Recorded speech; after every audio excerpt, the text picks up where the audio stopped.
लिए कौन से फॉर्मूला इस्तेमाल किए जाते हैं और उसके बाद सीरीज के लिए क्या रूल्स हैं, पैरेलल के लिए क्या रूल्स हैं और फिर हम उन सर्किट्स को सॉल्व किस तरह से करते हैं।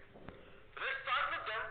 पहले एक रिवीजन करते हैं, एक रिव्यू करते हैं फॉर्मूलाज का। तो इसके फॉर्मूलाज जो होते हैं they are totally different than that of आपके पास जो सीरीज रेजिस्टेंस के केस में होते हैं। टोटली डिफरेंट है मतलब यहाँ पे रेसिप्रोकल की बात करते हैं। वहां पे सीरीज कॉम्बिनेशन के अंदर आप सिंपली तमाम रेजिस्टेंसेस को ऐड करते थे टू फाइंड द इक्विवेलेंट। यहाँ पे आप पैरेलल के केस में तमाम कैपेसिटेंसेस को ऐड करोगे टू फाइंड द इक्विवेलेंट। और वहां पे पैरेलल के केस में आप रेसिप्रोकल वाला सिस्टम यूज करते थे। यहाँ पे आप सीरीज के केस में रेसिप्रोकल यानी 1/C equivalent equal to 1/C1 plus 1/C2 ये फॉर्मूला इस्तेमाल करोगे। तो आपने इस माइंड में अपने तरफ रखा है, आपने रेजिस्टेंसेस वाला बड़ी डिटेल से पढ़ा हुआ है। इनफैक्ट आप वो करंट इलेक्ट्रिसिटी वाले टॉपिक के अंदर नेक्स्ट आपका जो यूनिट है उसके अंदर आपको रेजिस्टेंसेस बहुत ही डिटेल के साथ सॉल्व हुई मिलेंगी। तो यहां से आप जो अंडरस्टैंडिंग लर्न करोगे आप इसी को वहां पे अप्लाई करोगे बट विद रेसिप्रोकल कॉन्सेप्ट। तो सबसे पहले बात करते हैं, अगर आपके पास कैपेसिटर सीरीज में है, there are n number of capacitors, तो आप उनकी इक्विवेलेंट कैपेसिटेंस फाइंड करना चाहते हो तो आप सिंपली तमाम कैपेसिटेंसेस को not in series they are in parallel. अगर आपके पास पैरेलल में है और आप तमाम कैपेसिटर्स की इक्विवेलेंट कैपेसिटेंस फाइंड करना चाहते हो तो आप C equivalent equal to C1 plus C2 plus C3 up to Cn करोगे। सिमिलरली अगर आपके पास पैरेलल कॉम्बिनेशन में there are n number of capacitors लेकिन उन सबकी कैपेसिटेंस सेम है, ये वाला फॉर्मूला ये डिफरेंट कैपेसिटेंस के लिए यूज करते हैं। और अगर तमाम कैपेसिटर्स की कैपेसिटेंस सेम है और आपने दे आर इन पैरेलल और आप उनकी इक्विवेलेंट कैपेसिटेंस फाइंड करना चाहते हो तो आप simply number of capacitors multiply by the capacitance of individual capacitor जो कि सेम होगी उससे मल्टीप्लाई कर दोगे। So these two formulas are for parallel combinations of capacitor. Then we move on to the series combination of capacitors. So these are just reciprocal to that of the जो concept आपका resistance case में होता है। यहाँ पे series में आप equivalent capacitance find करने के लिए of the multiple n capacitors जिनकी capacitance different होगी, आप equivalent capacitance फाइंड करना चाहते हो तो आप 1/C equivalent equal to 1/C1 plus 1/C2 plus 1/C3 up to so on plus 1/Cn तक जाओगे और उसके बाद आप राइट हैंड साइड पे तमाम एलसीएम लेने के बाद उसको रेसिप्रोकल करोगे टू फाइंड C इक्विवेलेंट। लेकिन अगर आपके पास दो डिफरेंट कैपेसिटर्स हैं, तो only two different capacitors, not n number of different capacitors and they are in series, तो आप सीरीज के लिए तो ये वाला फॉर्मूला इस्तेमाल करते हो, the product over sum rule. आपने दोनों कैपेसिटेंसेस का प्रोडक्ट लेना है डिवाइडेड बाय दोनों कैपेसिटेंसेस का sum and this will be directly equal to the equivalent capacitance. C equivalent equal to C1 cross C2 over C1 plus C2 series के case में when two different capacitors are in series, और अगर there are n number of similar or identical capacitors in series तो आप क्या करते हो, simply capacitance of a single capacitor divided by number of capacitors, तो C equivalent equals to C over n। अब हम इन्हीं फॉर्मूलाज को इस्तेमाल करेंगे, आगे हम कुछ एग्जांपल्स को सॉल्व करते हैं, कुछ क्वेश्चंस को सॉल्व करते हैं और रूल्स को स्टडी करते हैं कैपेसिटेंस के। यहाँ पे आप देख सकते हो सबसे पहले we talk about the series combination of the capacitors. अगर सीरीज सर्किट में आप देख सकते हो यहाँ पे आपके पास C1, C2 and C3 they are in series, C1, C2, C3 और उनके साथ आपने वोल्टेज V सप्लाई किया हुआ है। Now there are few symbols, names and units जो सर्किट में इस्तेमाल हो रहे हैं, उनमें आपके पास सबसे पहले है कैपेसिटेंस। कैपेसिटर के लिए नेम C यूज किया जाता है। सिंबल उसके लिए टू पैरेलल लाइंस। अब ये पैरेलल लाइंस वर्टिकल हो या ये हॉरिजॉन्टल हो, it doesn't make any difference. Two parallel line indicate the capacitor, these are the symbol for the capacitor.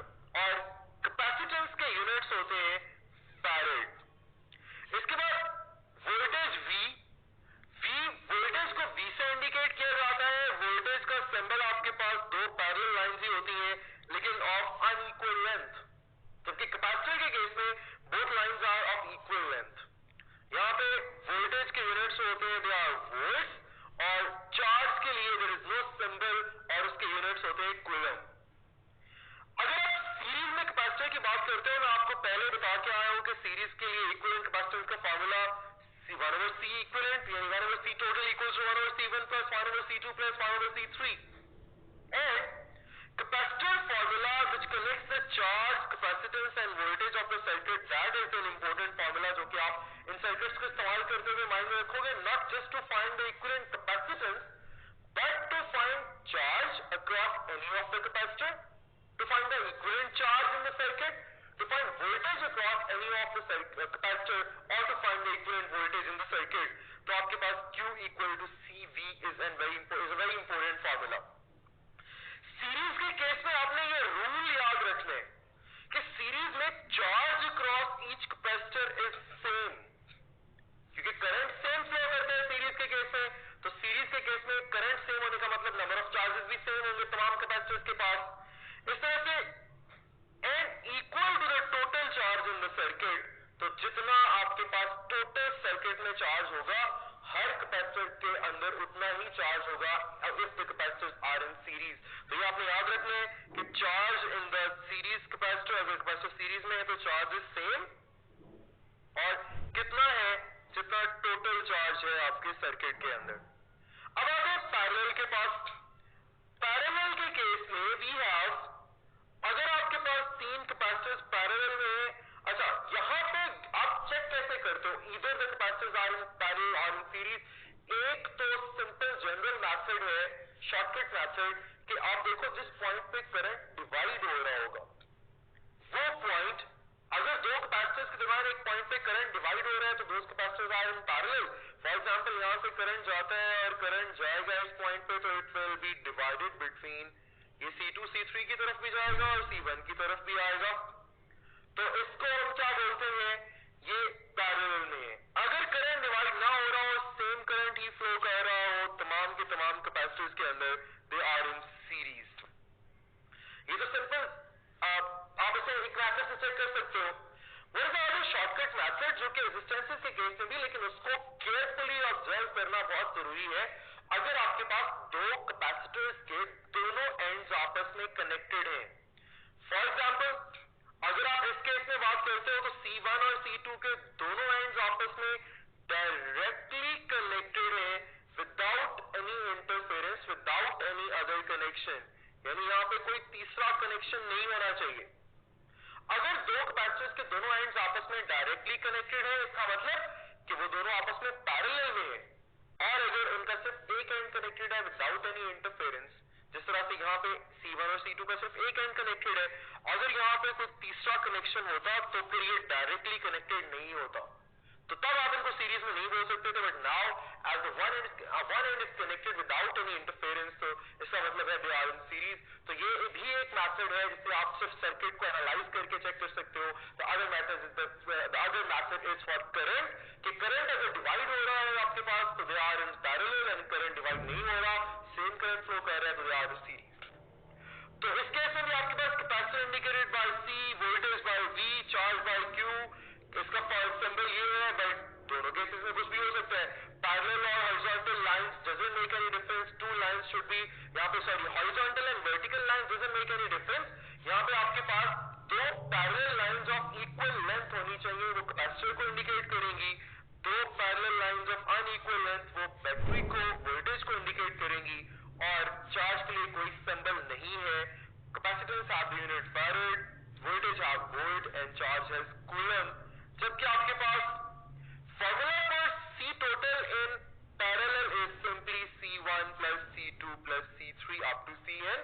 If the capacitors are different, having the different capacitances, and if they have the same capacitances, I've told you earlier, that is NC in the case of parallel circuit, and that is C over N in the case of series circuit.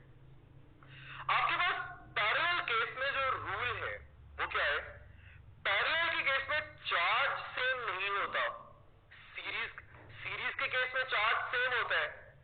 Parallel के case में voltage across each capacitor same होता है, और कितना होता है? जितना total circuit का वोल्टेज होता है, तब आपने याद रखनी है दोनों चीजें अलग अलग कि सीरीज के केस में चार्ज सेम है across each capacitor, voltage same नहीं है, वोल्टेज डिफरेंट है, जबकि पैरेलल के केस में वोल्टेज सेम है अक्रॉस ईच कैपेसिटर लेकिन चार्ज सेम नहीं है। सो ये कुछ रूल्स है। अब इन रूल्स को फॉलो करते हुए हम कुछ प्रैक्टिस क्वेश्चंस को सॉल्व करने की कोशिश करते हैं। So let's move ahead. आपके पास तीन कैपेसिटर्स है, capacitor of 2 farad, 3 farad, 6 farad, they are in series. Series के केस में formula 1/C total equal to 1/C1 plus 1/C2 plus 1/C3। अब यहां पे आप इनको सॉल्व करते हो 1/2 plus 1/3 plus 1/6, एलसीएम कम 6, 3 plus 2 plus 1, 6/6, आंसर 1 फैरेड आ जाता है। तो आपने ये सारी कैलकुलेशंस क्विकली अपने माइंड में करनी है। पेपर में इतना नहीं है कि आप फॉर्मूलाज लिख के बैठो, उनके अंदर वैल्यूज पुट करो, आप एलसीएम लो, रेसिप्रोकल करो, ऐसी चीजें बिल्कुल भी नहीं होंगी आपके पास। तो आपने जस्ट सिंपली देखना है 1/6 प्लस 1/2 प्लस 1/3, एलसीएम 6, तो 2 है नीचे तो ऊपर 3 आ जाएगा, नीचे 3 है तो ऊपर 2 आ जाएगा। सो इट विल बिकम 6, नीचे एलसीएम 6 आ गया। मैं यहाँ पे आपको डायरेक्ट सॉल्व कर देता हूँ। एलसीएम इज 6, ऊपर 3 plus 2 plus 1, which is 6/6, that is 1/1। यहाँ पे 1/1 आ रहा है तो आपको सिंपल 1 लग रहा है, but you still have to take the reciprocal. तो जो नीचे है वो ऊपर शिफ्ट हो जाएगा, ऊपर वाला नीचे शिफ्ट हो जाएगा। सो 1/1 इज अगेन 1, तो आपके पास total equivalent capacitance is 1 farad in the case of this circuit. अब इस सर्किट के लिए अगली चीज हम फाइंड करते हैं टोटल चार्ज। आपसे सिर्फ कैपेसिटेंस ही नहीं पूछी जा सकती, आपसे टोटल चार्ज भी पूछा जा सकता है। तो now as we know that Q is equal to CV। आपको इस वोल्टेज 10 वोल्ट गिवन है, चार्ज आप फाइंड करना चाहते हो, कैपेसिटेंस C टोटल आपने अभी भी फाइंड किया, इट वाज 1 फैरेड, 1 into 10, तो आपके पास चार्ज टोटल आ गया 10 कूलम। आप Q is equal to CV को इस्तेमाल करते हुए यहाँ पे आप टोटल चार्ज भी फाइंड कर सकते हो। Now do you remember the rule? Series के केस में चार्ज हर कैपेसिटर के अक्रॉस सेम होता है। इसका मतलब इसके अक्रॉस B पर 10 कूलम है, इसके अक्रॉस B पर 10 कूलम है और इसके अक्रॉस B पर 10 कूलम है। सो यस, आपके पास ये सर्किट आ गया। Rule number 1 was charge across each capacitor is same and equal to the total charge in the circuit. So the 2 farad capacitor has 10 coulomb, the 3 farad capacitor has 10 coulomb, and the 6 farad capacitor has also 10 coulomb. इसके बाद voltage different होता है series के अंदर। अब voltage कैसे find करना है? तो वोल्टेज फाइंड करने के लिए भी सिमिलरली उसी फॉर्मूला से Q is equal to CV से V is equal to Q/C। अब यहाँ पे चार्ज तो सब में सेम है, 10 farad, 10 coulomb, 10 coulomb, 10 coulomb.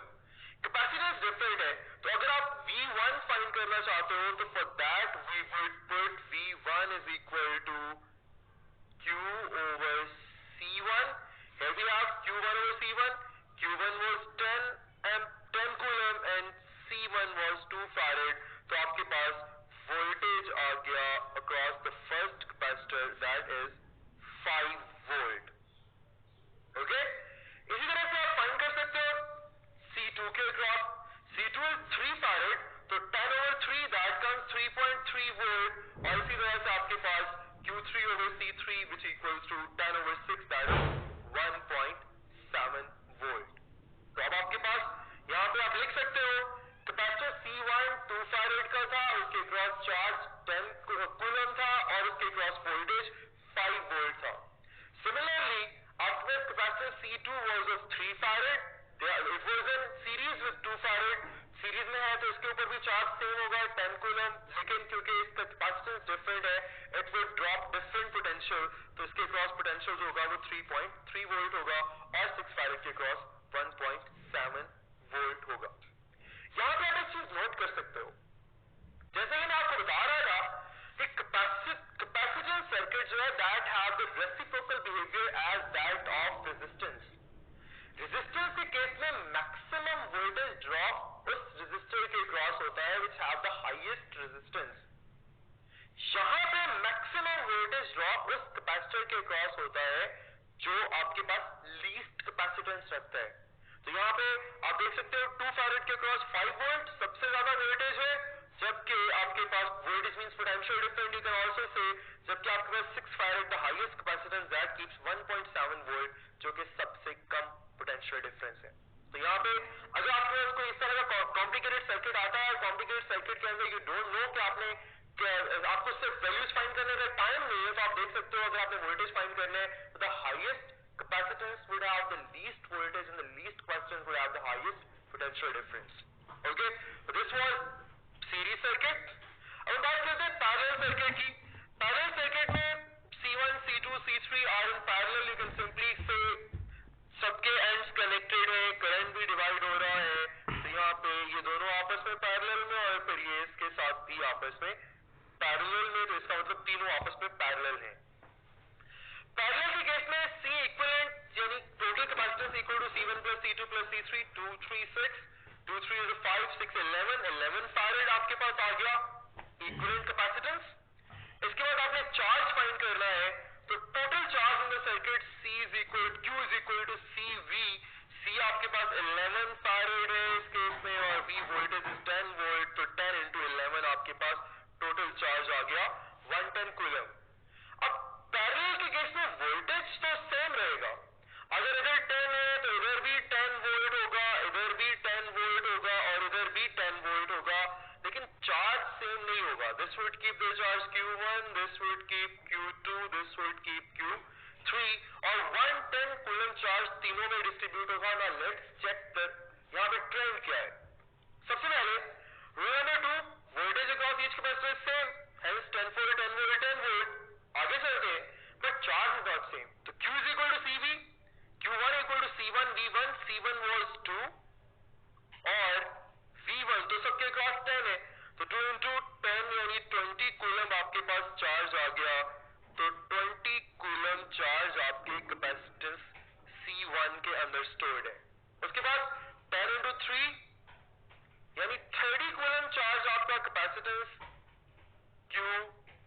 Capacitance C2 में स्टोर्ड है और 60 कूलम चार्ज आपका कैपेसिटेंस C3 में स्टोर्ड है।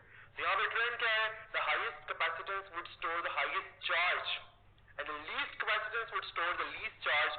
तो यहाँ पे सबसे कम कैपेसिटेंस 2 फैरेड थी, उसने सबसे कम चार्ज यानी 20 कूलम स्टोर किया, उससे ज्यादा 3 फैरेड 30 कूलम और 6 फैरेड ने 60 कूलम चार्ज स्टोर किया। तो कैपेसिटेंस का मतलब यही होता है, the ability to store charge, the higher the capacitance is the greater is the charge stored. So आप देख सकते हैं यहाँ पे there is a summary of the circuit, charge 20 volt 30 coulomb 20 coulomb 30 coulomb 60 coulomb 2 farad 3 farad 6 farad 10 volt 10 volt 10 volt in the case of parallel circuit.